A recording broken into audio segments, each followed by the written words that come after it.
I'm Susan Regan, host of Connecticut Valley Views, and I am pleased to have as my guest today Kyle Reyes, who has stated that he is, quote, a serial entrepreneur who had no intention of ever getting involved in local politics until people started to target little children. Reyes, as a concerned parent and a father of 4 children, a husband, and a Christian conservative, decided enough was enough, and that it was time that he and all parents get in the fight. Kyle, I'm very pleased to have you on the show today. Thank you for taking the time to be with us. And we're going to be addressing 2 very provocative issues that originated in Granby, Connecticut at the Wells Road School recently. So as an opening segue, we're going to show a 40-second video that the 4th and 5th graders at Wells Road School recently were shown, and it will provide background on the subject. Universal Kids celebrates Pride Month. What Pride means to me is nobody can tell you what to do. I have dolls. I love my dolls. Boys can play with dolls too. I have 2 moms and I call them Mommy and Mama. What Pride means to me is just being myself and standing up for what I believe in. Pride means you should be able to be free. All my life I never really felt like a boy and I don't really feel like a girl, so I'd rather be both. Pride means a person could be whoever they want to be in their heart. The fact that I could say that I like to be called a boy makes me feel happy inside. Pride to me is my 2 dads. If you have 2 moms, or if you have 1 dad or 1 mom. It's not like, oh, this or that. It's what makes people happy. Happy Pride Month. Pride is universal. Be authentically you. So, Kyle, tell us, having seen this video, tell us what happened. Give us a little bit of commentary and background on how you got involved. Absolutely. So first of all, thank you for having me on. Thank you for sharing this story, because this isn't my story. This isn't my family's story. This is a story of everybody in the community. And frankly, this is the story of every family in America right now, right? This is happening all across the country. So I was out in Florida on business and people started blowing up my Facebook Messenger, my Instagram Messenger, my cell phone, saying, did you hear what happened in the schools today? And I no idea. And they said the principal stood in front of a pride flag and made all of the students through morning announcements watch that video, which everybody just saw. There are so many issues with that video. I don't even know where to begin. But the very first point that my wife made, which I think was a crucial point to make, was that if it was so vital and so crucial that we show this video to all of the students, then why was it not vital and crucial to let parents know about this video, if this was such an important topic? And so I started chatting about it in whatever Granby forums I'm still allowed to be a part of that I haven't been kicked out of yet. And then the community exploded from there. Well, lay out these concerns. There are obviously specific concerns with regard to the subject matter. And what is most critical to you? Is it the fact that you were not alerted?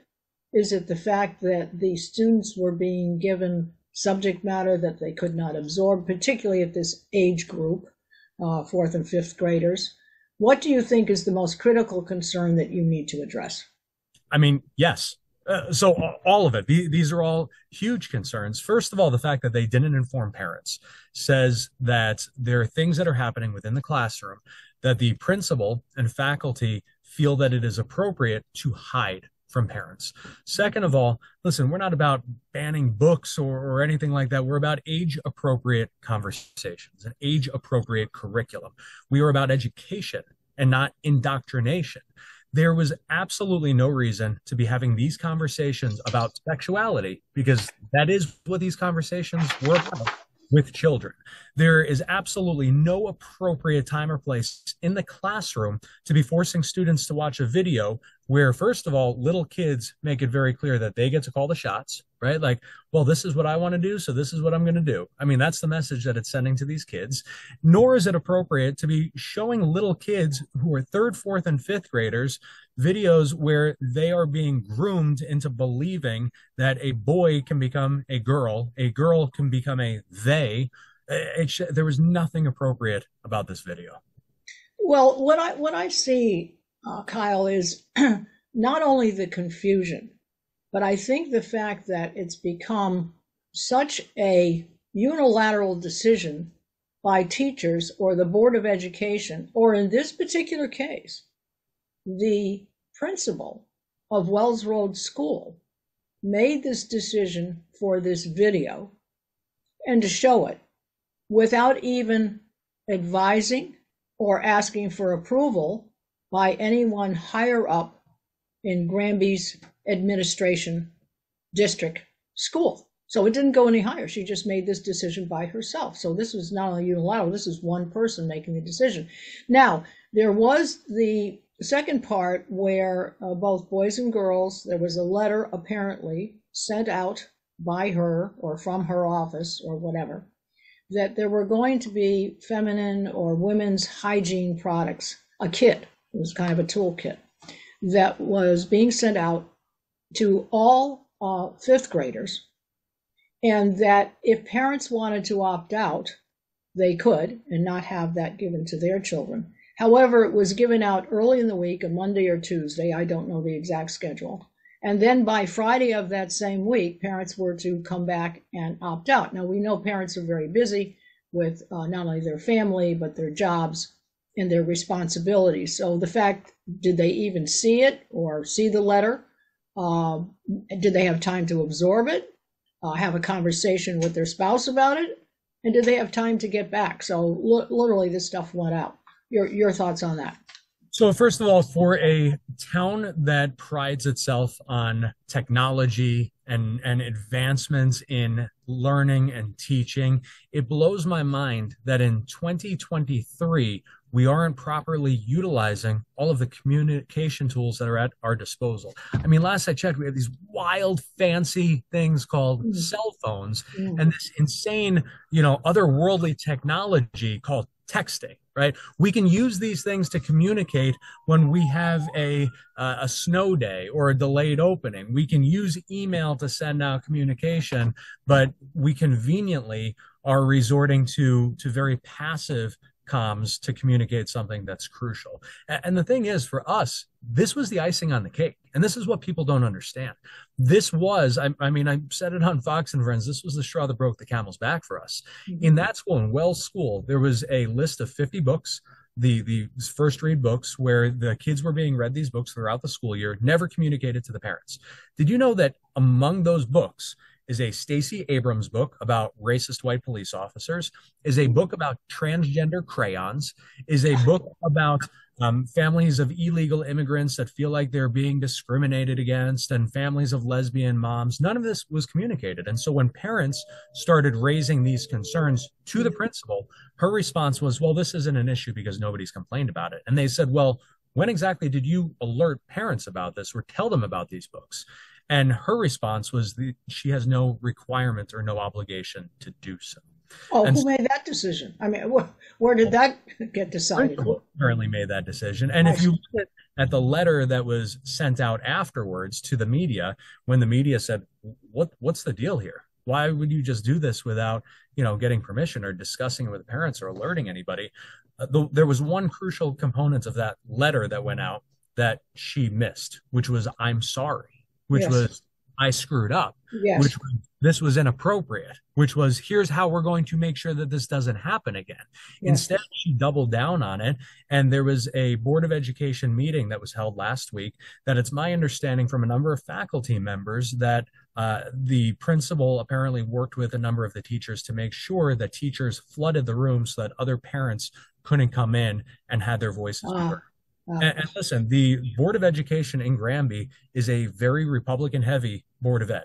These are my people, right? And yet they were kind and gracious enough to extend public comment from 20 to 30 minutes when you have literally hundreds of people sitting there on Zoom, tons of other people there who want to have their voices be heard. It was a catastrophic move because it really said, we don't care about what parents... Now, I don't believe it was their intent to give that message that we don't care what parents think. But whether you're on the left or the right, you deserve to have your voice be heard. We voted in the Board of Education members to do a job. And you can't just tap out on that job because you want your beauty sleep. That sends the wrong message to the community. It sends the wrong message to the taxpayers. And it definitely sends a horrible message to the voters. Well, we talk about fiscal things, and my concern as a taxpayer, and of course our children are grown, but as a taxpayer, we're paying these people's salaries.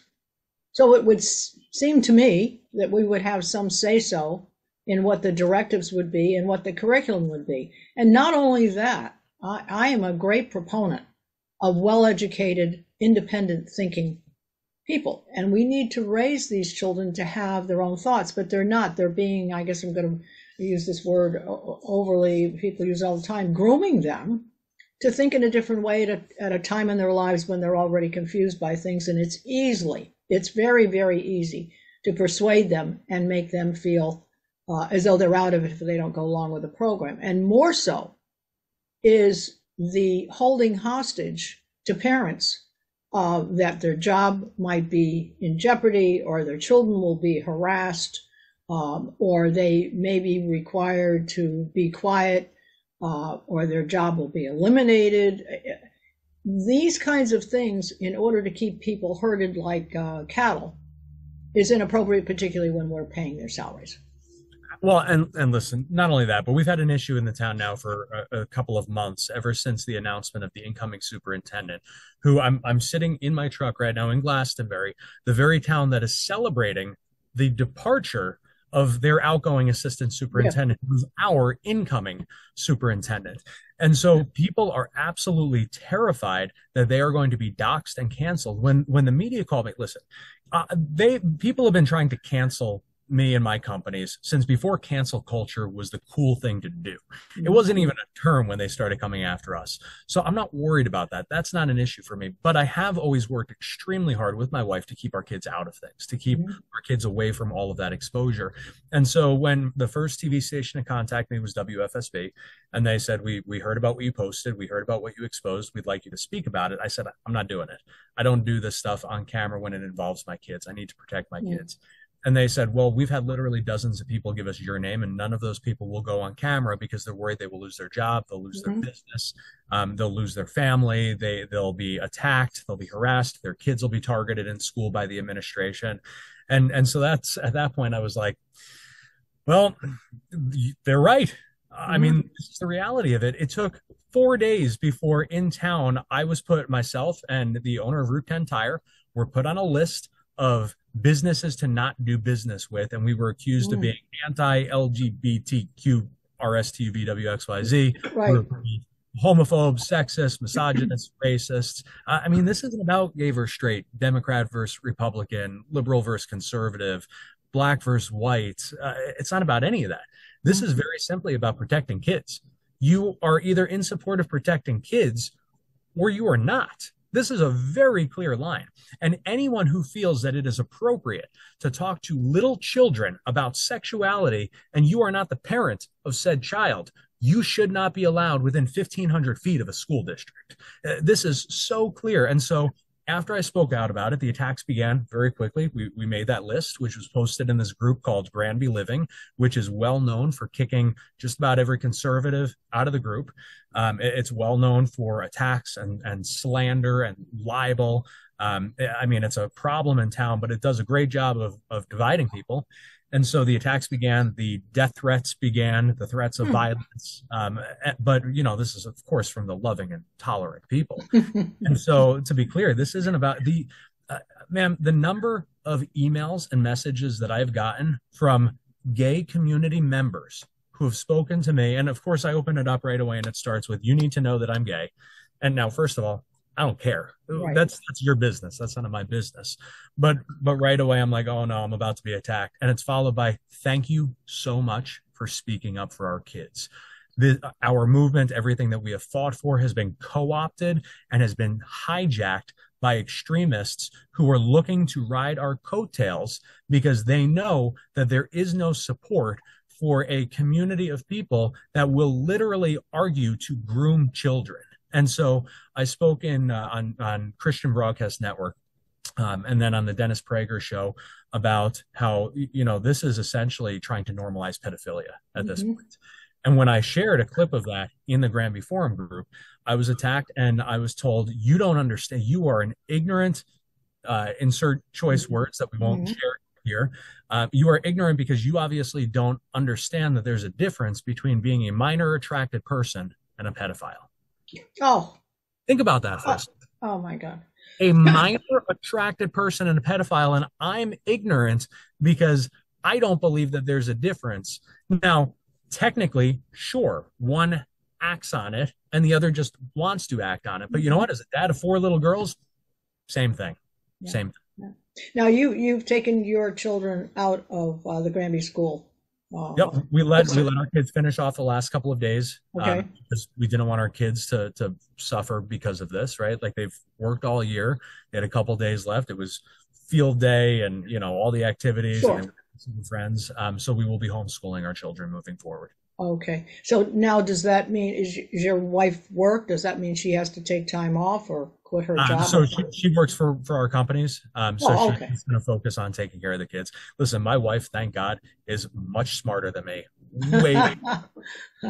Way more patient than me, and the most loving, incredible person you will ever meet in your life. That is somebody who should be trusted with kids, period. Each kids to bring them up, to be educated, to be free thinkers. But she made a great point. We have, listen, all little kids are confused in life. When you're growing up, you're confused. It's part of childhood development. It's part of learning who you are as a person. But what you're doing is you're saying to these little kids, oh, you're a little girl who likes dressing in like jeans and a t-shirt. Well, when we were growing up, you were a tomboy. And you That's it. Maybe that kid turned out to be like girls when she grew up, but you just let her be. You didn't discuss it with her. Now that little girl is told, well, you like dressing like that. You're actually a little boy. And that's what, so you're going to have to, I mean, they're promoting chest binders and all these other things. Yeah, you're telling a kid, kid who's already confused, because kids are confused, this is who you are, this is what you are, and you're boxing these kids into a personality and a lifestyle and leading them to believe something that might not be the conclusion that they would have come to otherwise. Well, it's very dangerous. It's dangerous because if they take these pill blockers and puberty things, if they take these things and later on they change their mind and they've decided the woman who wanted to become a man, supposedly, or a boy, grows up and finds out now they can't have children because of this. And they've made an entire change. And then it leads people to suicide because they can't go back. Correct. And what's happening in Granby is you're being told that if you argue to protect little kids, that you are responsible for people growing up being bullied and committing suicide. We're not talking about the fact that we're literally giving little kids who are going through puberty blockers, which are used to chemically castrate sex offenders. But us trying to protect kids, we're the ones who are leading to an increase in suicide. I mean, this is a mental disorder in society that somebody can actually be making the argument that being a minor attracted person is acceptable, that fighting to protect kids from being exposed to sexuality and graphic porn in school libraries, that's a whole other. That's right. That we are bad people, that we are the problem because we look to protect little kids. And again, this is entirely about the end game being normalizing pedophilia. Now, let's go back to this Board of Education meeting. It was a public meeting where anybody could come in and say what they'd like to say. And I was rather surprised because we did watch it. I was surprised. Now, I believe you said they filled the room with teachers, and it seemed as though the majority of people who spoke, who theoretically were parents as well as teachers perhaps, the majority of them actually defended the situation of the video and everything that's led up to it and the sending out of these feminine hygiene things. So was that a stacked room? Yes. In many ways, like I said earlier, the messaging went out of we need to fill the room with support for the principal. I mean, they made T-shirts to wear at field day after that and everything. So there was a 100% concerted effort to make it look like the very, very small minority of people in this community are the vocal majority. But then, like we also said earlier, people are terrified that if they speak out, I mean, we've gotten dozens and dozens of threats. If you were to read some of these messages and some of these threats, you would probably shut down your show, period, because you would be like, man, if they're coming after him like that with this, I mean, people are terrified of it. Again, I'm not worried about it because I will plant my turret on that hill any day. I'm not dying on it. I will fight for these kids all day. No, I agree. And quite honestly, we may suffer some of that as well, but I personally feel as though when there's a choice between remaining quiet to remain safe, I think life comes and gets you anyway, and I think you have to take a position, because there's no way this trend is going to stop unless there is someone who is willing to plant the flag and say no further. Don't cross that line or else. If you don't take that stand, you are going to be run over like a Mack truck. And what I would say is this: first of all, we as conservatives, I'm speaking personally here, we've embraced the narrative with open arms of being the silent majority for years. It's a huge mistake. It's because we have been the silent majority that our kids are now suffering. And so I understand, listen, we are blessed to be in a position where we're going to be able to homeschool the kids, right? Not everybody's in a position where they can afford to do that, where they have the resources, the financial resources, the time to be able to do that. Right. But if we as parents aren't willing to take a stand to fight for our kids, everything that we do as parents is to provide for our kids, right? That's right. To provide the food for them and nourishment for their hearts and souls and, a roof over their heads, which is great. But if you don't protect them here, then you failed as a parent. And I, frankly, have failed as a parent for years because I've allowed my wife to fight these battles quietly on her own. I've allowed these amazing moms across the country, these incredible mama bears, to fight this battle on their own. And we as dads have screwed up because we've just sat here and said, nah, my wife's got it.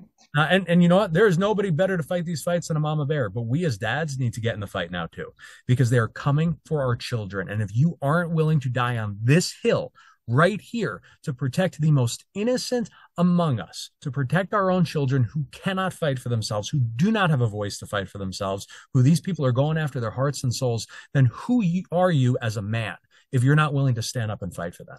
I totally back you on that. All right. Now, what has occurred since that June 7th meeting?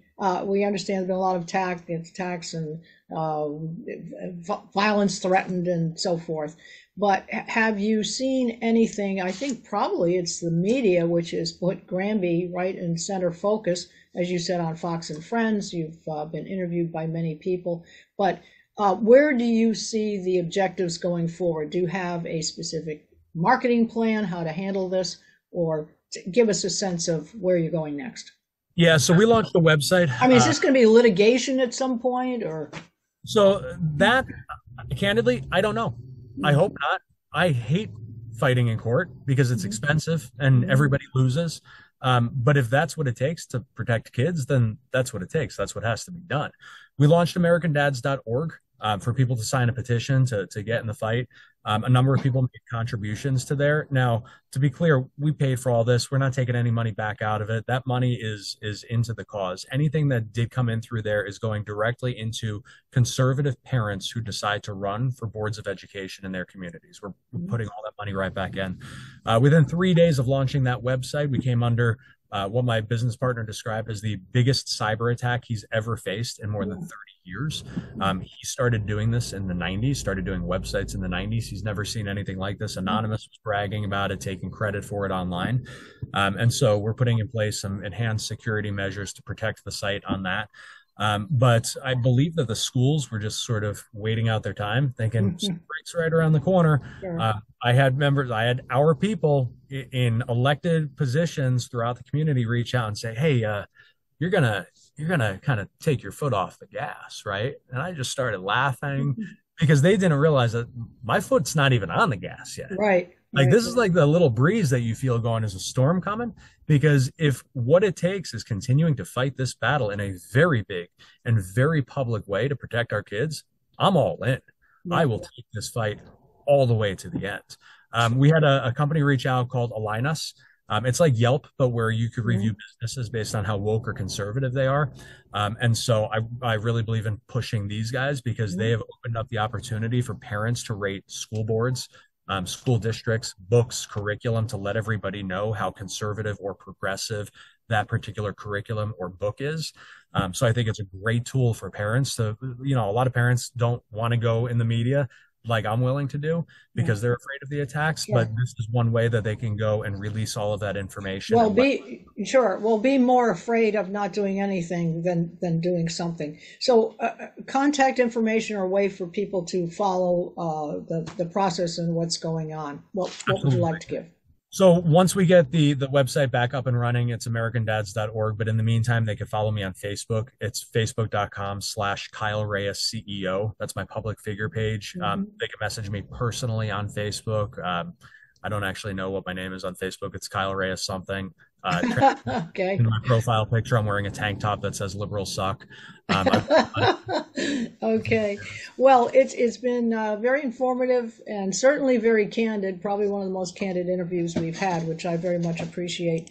And Connecticut Valley Views actually welcomes any opposing viewpoints that we've presented today, commentary or questions, which our viewers can initiate via our website, and that see all of our programs. CTValleyviews.com. So I want to thank you, Kyle, for being with us today, providing really, I think, an inside look as to what's going on. And I think that's necessary because so much media these days, particularly if we get to AI, I think is confusing to people. They don't see both sides, and perhaps there will be some viewers who will feel that they did not see both sides, but that's why we say we welcome anyone who would like to come on the program and address this. So thank you again for being with us, and I wish you a lot of luck going forward in please saving our children and our grandchildren. Thank you, ma'am.